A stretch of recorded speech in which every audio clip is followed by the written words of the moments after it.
सभी दर्शकों को नमस्कार, आदाब। आप देख रहे हैं जनमानस शेखावाटी न्यूज।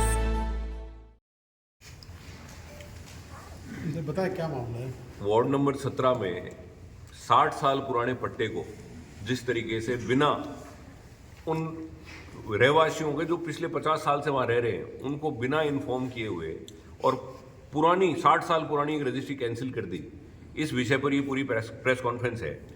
इस पूरे मामले में मैं एक बात बड़े तौर पे कहना चाह रहा हूँ कि झुंझुनू शहर के जो निवासी हैं वो सावधान हो जाएं। कोई एक भी शख्स यहाँ पे सुरक्षित नहीं है। किसी के 100 साल पुराने मकान पर भी कब्जा किया जा सकता है। इस शहर में गैंग ऑपरेट कर रहे हैं जिसमें कि अधिकारी भी हैं, नेता भी हैं, भूमाफिया भी हैं। ये लोग अलग अलग जगह जाकर अलग अलग तरह के कागज लेते हैं, पूरे तरीके से फर्जी पूरा एक कहानी बनाते हैं और उस पूरी कहानी को प्रशासन और जो फैसला करने वाले लोग हैं उस कहानी पर पूरी तरह विश्वास कर लेते हैं। कोई तथ्य नहीं देखते, कोई कानून नहीं देखते। सुप्रीम कोर्ट ये कहता है कि 30 साल पुराने मामले को रिव्यू नहीं किया जा सकता, लॉ ऑफ लिमिटेशन बोलते हैं उसको। यहाँ 60 साल पुरानी रजिस्ट्री को ये कहकर खारिज कर दिया कि हमारे रिकॉर्ड में इसकी रजिस्ट्री नहीं मिल रही। अरे भाई, रिकॉर्ड में आपको रिकॉर्ड मेंटेन करना है, गलती आपकी है, इन लोगों की गलती थोड़ी है। आपने 60 साल पुरानी रजिस्ट्री खारिज कर दी। पहले 2 महीने पहले खबर ये आई कि साहब एक व्यक्ति का 750 गज का प्लॉट है, उसकी रजिस्ट्री खारिज की। धीरे धीरे पता लगा कि ये जितने भी उस पूरे खसरे में 3 बीघा में जो लोग हैं उन सबकी कर दी। अच्छा, जो वादी है वो जाता है कि साहब मेरी 2 बीघा जमीन का मामला है और फैसला कर देते हैं 3 बीघा जमीन का। जिसका फैसला मांगा ही नहीं उसका भी फैसला कर दिया। तो ये जिस तरीके से ऑपरेट कर रहे हैं, और मैं ये कहता हूँ कि जो हमारे जो फैसले करने वाले लोग हैं, मैं मुख्यमंत्री भजनलाल जी को आगाह करना चाह रहा हूँ कि कीमती जमीनों के ऊपर ये सारा मामला हो रहा है। ये कलेक्टरी जमीन पे बनी है, ये बहुत कीमती हो गई है।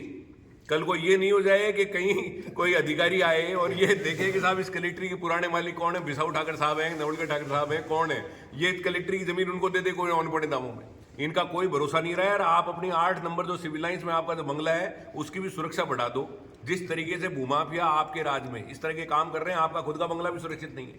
आप बताइए, ये जो पूरा जो प्रकरण है इसमें 60 साल पहले कोई एक महाजन साहब उन्होंने जमीन किसी को बेची, आज उसकी रजिस्ट्री की कॉपी प्रशासन को अपने रिकॉर्ड में नहीं मिल रही। तो क्या गलती इन लोगों की है? इन लोगों की कोई गलती नहीं है उसमें। नगर परिषद ने पट्टे दे दिए और जिस अधिकारी ने पट्टे दिए वो खुद के पट्टे खुद ही निरस्त कर रही है, और वो भी जेल गए हुए अधिकारी उनको फील्ड पोस्टिंग दे रहे हो आप। उनका मेन प्रयोजन है कि हम किस तरह की जमीनों पर कब्जा करें। उन जेल गए हुए अधिकारियों को आप न्यायाधीश बना रहे हो, और वो इस पूरे प्रकरण में ये 50 साल से बसे हुए लोग हैं, इनको सुनवाई का मौका ही नहीं दिया, सुनवाई पर बुलाया ही नहीं। सुनवाई पर किसको बुलाया? जिनको उस जगह पे कोई जानता ही नहीं है, जो दूसरे शहरों में बस चुके, उनके वादियों को बुलाया, दोनों को पक्षकार बना दिया, आमने सामने दोनों को ही फैसला कर दिया।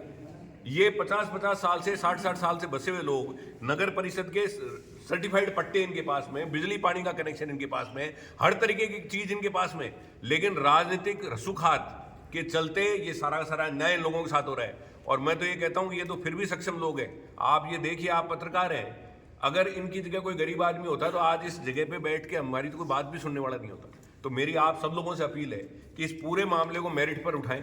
ये संकट केवल इनके साथ नहीं है, कल को मेरे साथ भी आ सकता है और आपके साथ भी आ सकता है। इसलिए ये आप लोगों की जिम्मेदारी है। आप हमारी आंख नाक कान हो, आपसे आशा की जाती है और आपकी बात जो है वो जयपुर दिल्ली तक भी जाती है। तो आप सब लोगों से गुजारिश है कि इस पूरे मुद्दे को बहुत सहानुभूतिपूर्ण तरीके से देखें। और ये जो गैंग जो चल रही है यहाँ पे, भूमाफियाओं की, अफसरों की, नेताओं की, भाई आप कोई सांसद का चुनाव लड़ ले, विधायक का चुनाव लड़ ले तो क्या हो गया? उसको तो जनता का प्रतिनिधि बनना चाहिए। आज वो लोगों की जमीनें कब्जे करने के लिए काम करें तो ये उचित नहीं है। और मैं फिर भजनलाल जी को कह रहा हूँ कि आपकी सरकार का इकबाल खत्म हो चुका है। आपकी सरकार में रहते हुए जेल गए हुए अधिकारी इस तरह के काम कर रहे हैं। अभी जो वर्तमान में जिनको आपने यहाँ जिलाधीश बना रखा है वो इस तरह के काम कर रहे हैं। तो आप इस बात का संज्ञान लेवें, वरना पूरी की पूरी सरकार बदनाम हो जाएगी, जनता सारी सड़कों पर आएगी। काम तो है, लीगल काम है, हम तो हमेशा ही कानून के दायरे में काम करते हैं। लेकिन आज स्थिति ये हो चुकी है, वाया मीडिया में बता रहा हूं आपको, कि जो ऊपर सुनवाई करने वाले अधिकारी हैं उनको फोन करके राजनीतिक तरीके से कहा जा रहा है कि आप इसकी सुनवाई मत करो, वरना इनको स्टे मिल जाएगा। और अभी जिस जगह की जमीन की बात कर रहे हैं वहां पे आसपास लोग घूम रहे हैं गाड़ियां लेके, और वहां पे स्थिति ये है कि प्राइवेट और सरकारी दोनों मशीनरी काम में लेके, और इन लोगों के पास संदेश ये दिया जा रहा है कि या तो आप जमीन खाली कर दो वरना हम जबरदस्ती इस पर कब्जा करेंगे। तो ये जबरदस्ती जमीन पर कब्जा, इनके पास अधिकार है ऊपर अपील करने का, ऊपर अपील कर दी तो अधिकारी कुर्सी पर नहीं बैठ रहे। तो आप बताओ कि ऐसे जो संभ्रांत लोग हैं जिनकी पूरे शहर में प्रतिष्ठा है, उनके साथ अगर ऐसा हो रहा है, आज बताओ आप हमारे सैकड़ों लाखों अप्रवासी, कोई कलकत्ता रह रहा है, कोई बंबई रह रहा है, आज जब उनको ये बात पता लगेगी तो उनमें कितना वो होगा, असुरक्षा का भाव आएगा कि ये लोग तो अपनी जमीन पे रहते हुए अपनी जमीन नहीं बचा पा रहे। तो जो बेचारे जिनकी हवेलियां खाली पड़ी हैं, किसी के प्लॉट खाली पड़े हैं, वो अपने प्लॉटों पर आके अपनी रखवाली करेंगे, वहां जाके मजदूरी करेंगे अपनी। तो आप लोगों से मेरी गुजारिश है, ये पूरा इलाका बदनाम हो जाएगा, यहाँ नया इन्वेस्टमेंट नहीं आएगा, लोगों में भ्रम फैल जाएगा, कोई बाहर के लोग यहाँ पे पैसा नहीं लगाएंगे। अगर यहाँ पता लग गया कि इस तरह की गैंग यहाँ पे काम कर रही है, जिसमें अधिकारी हैं, जिसमें राजनेता हैं, जिसमें भूमाफिया हैं, तो इसलिए आप सब लोगों को, हम सबको मिलकर इस पूरे इलाके की इज्जत बचाने के लिए इस काम को करना पड़ेगा, ये लड़ाई लड़नी पड़ेगी। और आप सब लोगों से गुजारिश है कि इसको बहुत स्वानुभूति तरीके से और प्रमुखता से इस बात को हाईलाइट करें, ताकि ये बात ऊपर तक, जयपुर तक ये बात जाए कि भूमाफिया गैंग और सरकार अगर एक मानी जाएगी तो जनता जो आपको चुनी है, जिस जनता ने, वो आपको उखाड़ फेंकने में भी सक्षम है। अगले चुनाव में बुरी हालत हो जाएगी आपकी।